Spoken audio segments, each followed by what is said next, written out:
প্রিয় শিক্ষার্থীবৃন্দ, আসসালামু আলাইকুম। পরীক্ষার আগে যে ভুলগুলো কখনো করবেন না, আপনাদের জন্য আমার 3টি সাজেশন। প্রথমত, অধিক রাত জেগে পড়াশোনা করবেন না। দ্বিতীয়ত, শর্ট টিপস খুঁজতে গিয়ে লং টাইম নষ্ট করবেন না। তৃতীয়ত, নিজের পড়াশোনার সাথে অন্যের পড়াশোনাকে মিলাতে যাবেন না, তুলনা করতে যাবেন না। আপনি আপনার নিজের গতিতে পড়বেন। কেন অধিক রাত জেগে পড়াশোনা করবেন না, এই নিয়ে আমি কিছু সাজেস্ট করছি আপনাদের।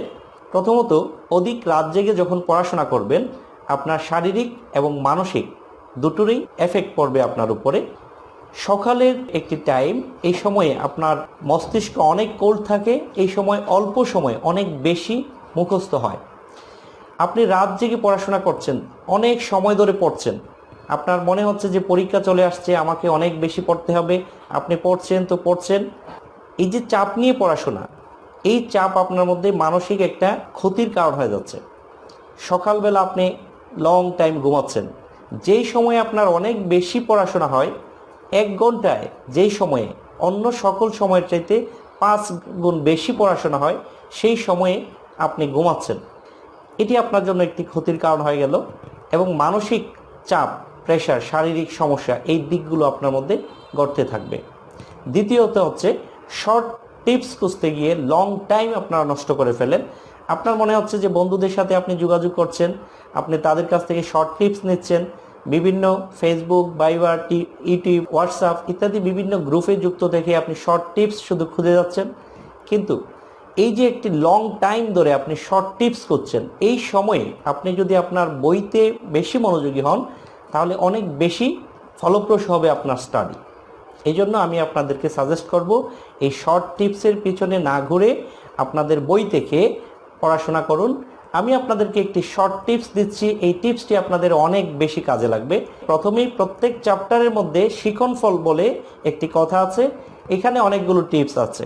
শিখনফলের যে টপিকসগুলো দেওয়া আছে, এই টপিকসগুলো থেকেই কোয়েশ্চেন আসবে, এর বাইরে থেকে কোনো প্রশ্ন করা হবে না।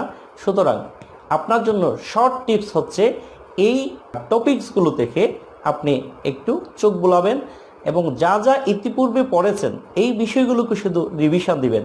নতুন করে কোনো টপিকস পড়তে যাবেন না, তাহলে এটি আপনার জন্য আরও বেশি কঠিন হয়ে দাঁড়াবে এবং আপনার মানসিকভাবে একটি চাপ প্রয়োগ হবে। তৃতীয়ত, অন্যদের সাথে নিজের স্টাডিকে তুলনা করতে যাবেন না। আমাদের মধ্যে একটি টেন্ডেন্সি হচ্ছে যে আমি কতটুকু পারি সেটি অন্যের সাথে শেয়ার করা, বা অন্যজন কতটুকু পড়ে, কতটুকু স্টাডি করেছে তার সাথে তুলনা করতে যাওয়া। এখানে দুটি ক্ষতির দিক রয়েছে। প্রথমত, আপনি যখন আপনার ফ্রেন্ডের সাথে শেয়ার করতে যাচ্ছেন যে তুমি কয়টা পর্যন্ত পড়েছো, সে যদি বলে যে অনেক সময় ধরে পড়েছে, তবু আপনার কনফিডেন্স নষ্ট হবে যে আপনি অল্প সময় পড়াশোনা করেন, তাহলে ভালো রেজাল্ট কিভাবে হবে। আবার আরেকটি বিষয় হতে পারে, সে যদি লুকিয়ে বলে যে সে অল্প সময় পড়াশোনা করেছে, বেশি সময় ধরে সে পড়ে না, বেশি সময় পড়তে তার ভালো লাগে না, তখন আপনার নিজের মধ্যে আরেকটা বেশি কনফিডেন্স কাজ করবে যে আপনি তো অনেক বেশি পড়ে ফেলেছেন, অর্থাৎ আপনার গতি অনেক বেশি, আপনি অনেক ভালো পড়ছেন, তখনও আপনার পড়ার গতি স্লো হয়ে যেতে পারে। এই 3টি বিষয়কে যদি আপনারা শুধরিয়ে চলার চেষ্টা করেন, তাহলে আশা করছি আগামী যে কয়েকদিন সময় আছে পরীক্ষার জন্য, এই সময়ে আপনার বেটার একটি স্টাডি হবে। নিজের কনফিডেন্সকে ধরে রাখেন, নিজের মতো করে নিজের স্টাডিটাকে চালিয়ে যান, অধিক রাত জায়গা থেকে বিরত থাকুন। শর্ট টিপস খোঁজার পিছনে না ঘুরে নিজে শর্ট টিপসকে প্রয়োগ করুন। যা যা ইতিমধ্যে পড়েছেন, এই পড়াগুলোকে আপনি বারবার রিভিশন দিতে থাকেন, বারবার রিভাইসের মাধ্যমে পড়াগুলো আপনার কাছে অনেক সহজ হয়ে যাবে। অন্যদের সাথে তুলনা না করে নিজের মতো করে এগিয়ে যান, আশা করছি সাকসেসফুল হবেন ইনশাল্লাহ। সবাই ভালো থাকুন, শুভকামনা রইল। আল্লাহ হাফেজ।